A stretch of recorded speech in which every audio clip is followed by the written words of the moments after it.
We often see the messes that influencers get themselves into, but we rarely see the steps it took for them to rise to fame. More importantly, we rarely hear from their friends and family about how insufferable their household influencer becomes once getting some clout. This video is based on some anonymous accounts posted to Reddit about what it's like knowing an influencer in real life. Coming number 10, dating an influencer. Dating an influencer can be difficult because they've essentially transformed their personal life into a means of making money. So most things they do in life have to be captured and posted for their fans to enjoy and to bring in sponsorship deals. One user on Reddit told a story about what it was like to date an influencer and said, "I dated one, not super popular, but followers in the 100K range last time we spoke. I remember a lot of getting ignored and only receiving nice gifts or acts of kindness when they could post about it. Asking me to go to nice places they didn't drive, only to leave me on a bench somewhere while they took pictures. Huge strain on the relationship, especially when they started to get bigger and there was more demand for content." Coming number 9, friends with influencers. Just because you're friends with an influencer doesn't mean that you always want to be as active online as they are. Sadly, these lines can become blurred because more often than not, an influencer feels like they're doing their friends a favor by posting about them. Another Reddit user speaks about being friends with an influencer and says, "It's annoying AF. One of my buddies is constantly filming everything we do and posting it. It's to the point where people walk up to me on the street and ask me about him because they've seen me in his posts. I have no idea who they are. It dominates everything he does and has severely impacted his personal relationships. He can't keep a girlfriend and it's clearly related to this obsession of his. He does occasionally get some cool stuff out of it though. After pretty much kicking him out of my life because I do not want to be continually posted online, we've come to the understanding that when he's about to take a pic or video, he hands me the phone so I'm not in the shot. Works okay for me." Well, as long as they've come to an understanding that they can stick with, then I guess they should be fine. Coming number 8, living on their phone. Due to the nature of being an influencer, they often spend way too much time on their phones, both posting and consuming content to keep up with whatever their perceived competition is doing. This can become extra frustrating though when you need this person to just be present. A user on Reddit recounted their experience of being friends with an athlete influencer and said, "Friends with a high-profile athlete who is pretty popular on Insta. He is always on the phone, never lives in the moment. If we are doing anything fun, well, it basically didn't happen unless the world knows about it. It's just annoying. I can't imagine living for the approval or satisfaction of others." With another adding on to this and saying, "I was with a guy at Coachella and he has a pretty good following on IG. He posted something while we were watching a concert and could not look away from his phone. I asked him when he'd eventually put his phone away and he said he would when he got over 1,000 likes. I couldn't believe it." I cannot believe that either. You're basically saying, "Hold up, let me get the drug fix real quick and then I'll get back to this concert I paid for." Coming in number 7, wannabe influencer. Believe it or not, but this next story is not as uncommon as you would think. Sometimes when people are not getting enough engagement on their posts, they will go as far as creating extra accounts to make it appear like their post is getting higher traffic. A user on Reddit recounts their experience dealing with this and said, "I know a wannabe influencer. She will reply to her own post from her husband's account praising herself. Then she will reply to those posts as herself thanking him. It's hilarious. Like Inception for Facebook." Absolutely insane behavior, and at the very least I hope her husband is aware that she is using his account to do this. Another wannabe influencer though on this thread apparently got a big dose of reality from their own mother. This other Reddit user writes, "My cousin is a wannabe influencer. She kept denying family photos at a birthday party, so her mom told her to just not be in pictures anymore. Idiot got a reality check." Oof, but you gotta do what you gotta do. Coming number 6, consumed by filters. What can really be harmful for an influencer's mental health is the use of filters or Photoshop, especially if the doctored image is the one that ends up getting the most likes. Things usually don't start with this, but they can sometimes progress this way. A user on Reddit was trying to be supportive of their influencer friend, but just couldn't find the energy anymore. They go on to say, "In the beginning they started because they got offers from brands because they were so popular on Instagram and it was a lot of fun for them. Now they don't ever post pictures or videos without a filter. Rarely ever like a picture on the first try, and don't you dare post any pictures of them without getting their approval for it. Imagine trying to get a group picture with all of your friends for your birthday, but having you take almost 100 shots to get one that your influencer friend is happy with. Also, in the beginning I would like and comment on all of their posts, but now that's not enough. They expect me to message it to others, share it on my stories and my page. I hate posting stuff to my page, but I do it anyways to be supportive. It is so tiring. They do get free things sometimes though that they sometimes share with me. Not worth it in my opinion. Yeah, probably not worth it." In at number 5, misguided jealousy. If you're the type of person that already is a teeny bit narcissistic, then gaining followers is not really gonna suddenly give you empathy. What it actually does is inflate the ego even further, and then suddenly you become convinced that everyone around you must be jealous of your success. A user on Reddit spoke about what it was like to get left behind by their influencer friend and said, "To be honest, it's really shit. I feel like I've been completely forgotten about and like I don't matter anymore. I think that's just some weird misguided jealousy, but it still hurts because I miss talking to my friend." Coming number 4, changing the narrative. Sometimes regular life is too boring to post about online, so more often than not they will add some fantastical story to their caption to make their lives seem more interesting. This user talks about losing their best friend to Instagram and says, "One of my best friends fell real hard into Instagram and for a few years it was tolerable and understandable, albeit annoying and strange. Everything needed to be documented in specific ways, so lots and lots of photos, even if it took away away from the moment. But the strange part was how when she'd share things, the caption always told a slightly different story than what actually happened. Like just off enough for me and my other friends to say, huh, that has a weird quality to it. Fast forward a couple years and she gets engaged, boom, this was the catalyst for the worst of the influencer mentality to come out. I was in the bridal party and it was a nightmare. No gratitude, just demands. Demands for expensive trips and expensive parties and all kinds of things that were above and beyond the means of her closest friends. And all of the demands were because she had a following and had certain expectations to meet, which is just what happens when you fake your life online. Coming number 3, plan shopping. Plan shopping is when someone says yes to a whole bunch of engagements or events and then they simply choose which one will help boost their clout more. Then everyone else just gets ignored or forgotten. This happens so much, and this Reddit user spoke about their experience saying, she hasn't come to anything I've invited her to in 5 years because she only goes to events that further her business. Regularly she says things like we're all using each other for something. Sometimes she texts me the exact same thing word for word over a couple of days, and it's obvious she just copy pastes the same thing and sends it to all of us and then forgets who she has sent it to. She still reaches out to me multiple times a year and claims I'm one of her best friends, but it sure doesn't feel like it. I told her as much, but she just says this is my life now. My business comes first, and if you can't accept that, then I guess you're not a real friend. I'm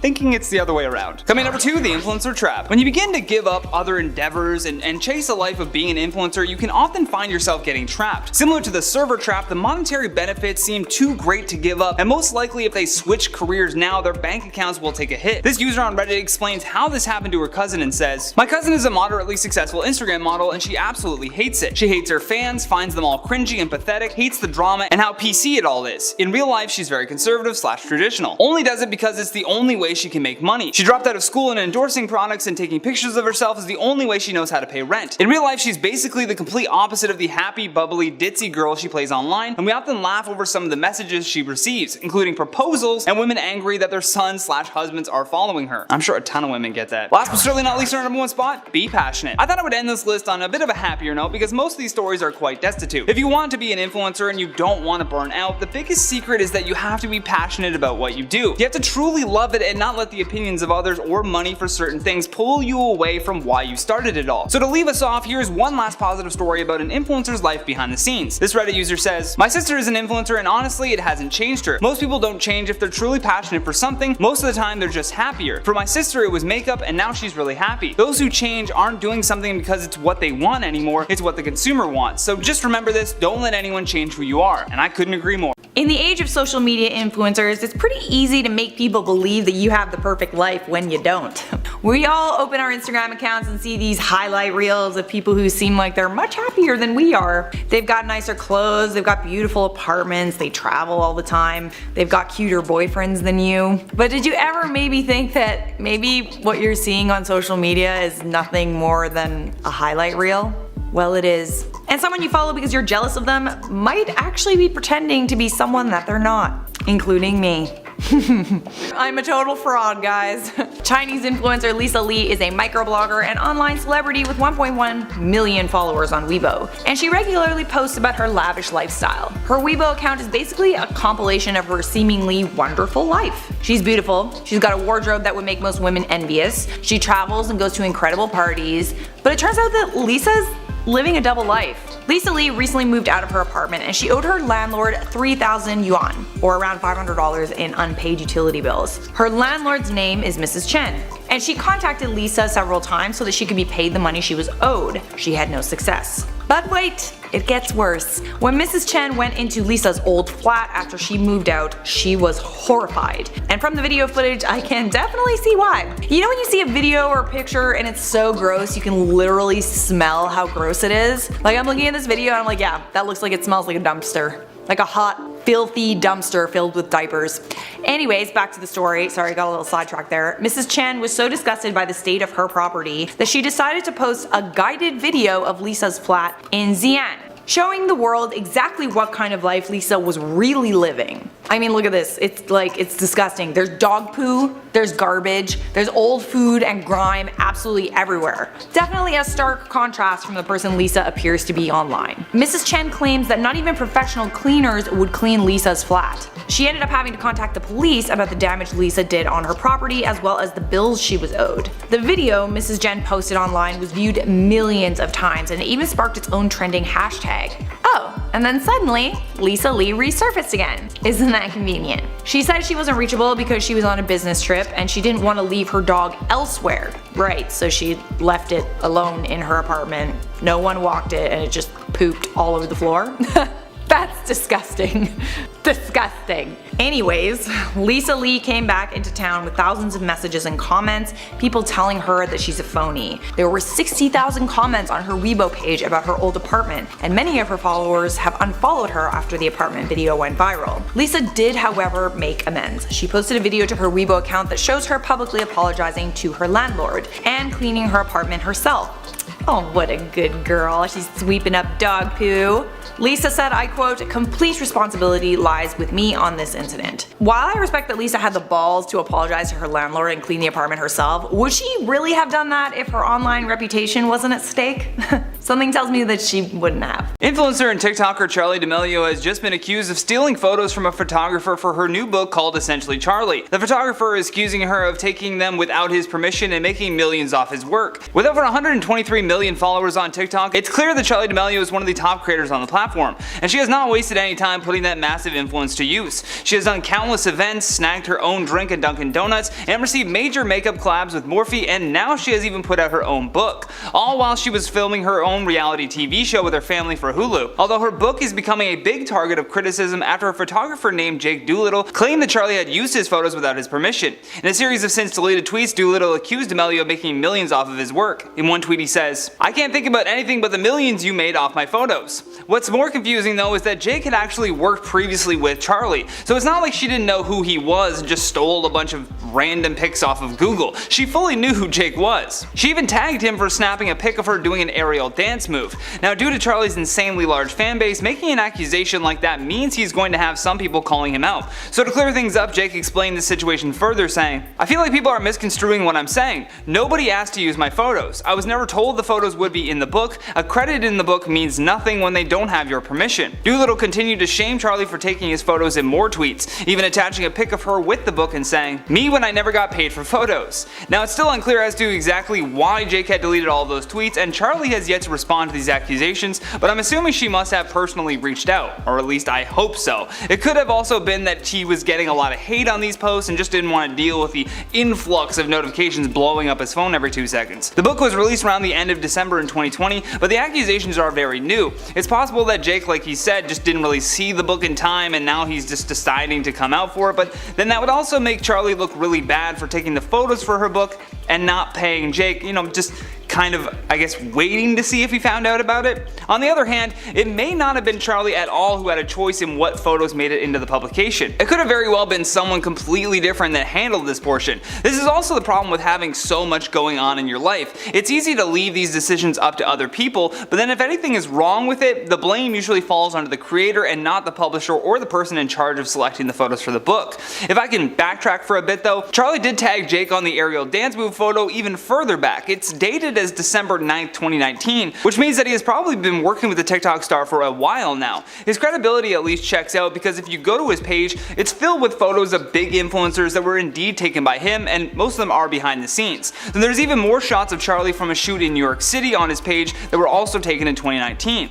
So you would think that Charli knew that if she had a book coming out, she would at least double check that the photos inside were all paid for, but alas, that is just not the case. Perhaps she paid for the initial photo shoots and just thought that she owned the rights to all of the pics from that, which in any other scenario would be the case. If you just had them in a photo album or hanging up on your wall, that would be totally fine. But if you're using them in a publication where you're going to be making millions or any significant amount of money really off the book, it's probably a good idea to reach out to the photographer and cut them a nice check for elevating your material. Cultural appropriation seems to be more common than ever before, and in today's video we're going to be listing the top 10 influencers who are pretending to be another race. And at number 10, Nikita Dragun.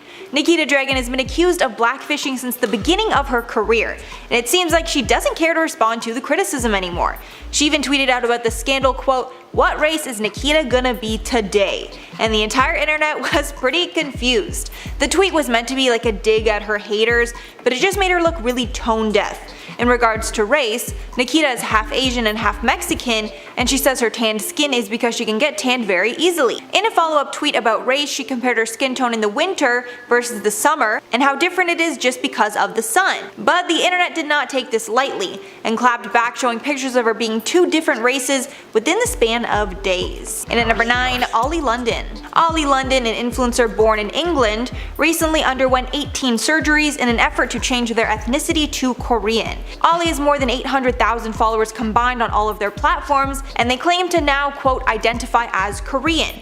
The surgeries were an attempt to look like popular BTS singer Jimin. They underwent a facelift, brow lift, eye surgery, temple lift, as well as got new veneers. London said they are now, quote, feeling really good after being very unhappy with who they were deep down for the last 8 years. Ollie is also trying to normalize being transracial, tweeting, quote, transracial is a thing. I invented it. If you can be transgender, then you can be transracial. However, this move has prompted a lot of backlash. And at number 8, Addison Rae. Popular TikToker Addison Rae, who is white, was recently called out for blackfishing. The accusation was made after Addison posted a Snapchat video of herself getting her makeup done. And in that video, her skin tone looks much darker than usual, along with her hair being dyed darker as well. And this is not Addison's first incident of being insensitive to the black community. She got in another scandal shortly before that one, where she tried to tell a fellow TikToker, Kyoseer, to say the N-word, to which he responded no. Addison did not address the accusations, but her fans defended her, saying that it was just a filter. And at number 7, Emma Hallberg. This is one of the most famous cases of blackfishing that has pretty much ever surfaced. Swedish YouTuber Emma Hallberg was at the center of what became a massive controversy when her followers realized that she was not black or even mixed race, but she was just white. Many of her followers felt that she presented as a woman of color, with caramel-colored skin, black hair and eyebrows, dark brown eyes, and very full lips. She also snagged brand deals with brands like Fashion Nova that collaborate with a lot of women of color. In the wake of that scandal, during which she shed both followers and sponsors, Hallberg claimed that she didn't intend to mislead anybody and that she actually didn't spray tan, rather she just tans easily and has curly hair. Adding that she doesn't get her sponsorships because of the way that she looks, she gets it because of the way that she styles her clothes and the way she creates her makeup looks. And at number 6, Bhad Bhabie. Bhad Bhabie has been criticized her whole career for imitating black culture and using it to promote her rapping career. It got to a point where people were accusing her of blackfishing constantly, even claiming that she wanted to be black. But her response to those comments got her into an even worse scandal. In part of her response, she said, quote, if I wanted to be black, I would be saying the N-word. I would be doing things that black people do. Who wants to be black? I don't understand that.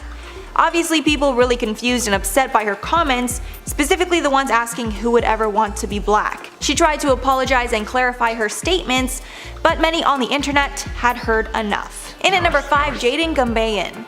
Jaden is another Instagram model who has been accused of blackfishing. After the accusations started piling up, she told Teen Vogue she is Filipino-Italian but doesn't identify as white, although pictures of her before show that she had very fair skin.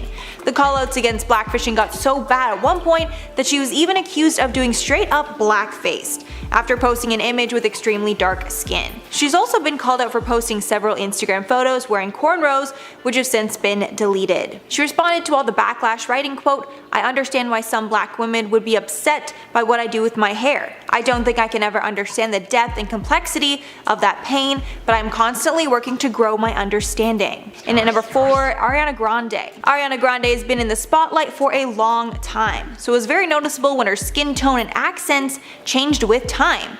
Over the years, Ariana has been getting more and more tan. There was even a point where new fans thought she was Latino or mixed race because of her dark skin tone, when she actually had incredibly pale skin before all the tanning. Along with her fake hair and full lips, she's become more racially ambiguous over time. Her fake tan was actually so dark at one point that her skin was darker than Nicki Minaj's while they were performing. Ariana has also been called out for her black scent and overusing AAVE in her vocabulary. And at number 3, Rita Ora. Rita's fans started accusing the singer of blackfishing and cultural appropriation after they found out that Rita is not mixed race or black, although many fans thought she was, especially since she has worn braids and an afro in the past. However, Rita recently revealed that she is fully Albanian and both of her parents look white. There was a lot of backlash against Rita because many people felt tricked. They were upset that she pretended to be of a different race and accused her of appropriating black culture. Other people defended Rita, saying that she never explicitly spoke about her race, and that she wasn't trying to offend anyone or any culture for that matter. Pictures of young Rita came out to prove that she never altered her image to look like another race, but some fans still wanted an apology. And at number 2, Kim Kardashian. The entire Kardashian family has been accused of blackfishing since they became popular, but Kim seems to be the worst offender. Kim is no stranger to allegations of cultural appropriation and has been facing backlash for years, specifically being called out for wearing braids and cornrows in the past. She also got backlash for one of her makeup advertisements where her skin was incredibly dark. This was accused of appropriating Japanese culture, as the kimono is a form of formal wear and has heavy historical and cultural significance. After receiving so much hate for the name, Kim renamed the brand to Skims and tried to forget the ordeal. And finally, at number 1, Whoa Vicky. Victoria Waldrop, known online as Whoa Vicky, is probably the worst offender of cultural appropriation there is. This is because Vicky claims to be black, even though she visibly looks white. Because of her quote black heritage, she uses a heavy black scent when talking, along with frequently saying the N-word. Apparently, an Ancestry.com test revealed that she is 44% African, although those results have never been shared online. She also is trying to establish a rap career and frequently uses the N-word in her songs.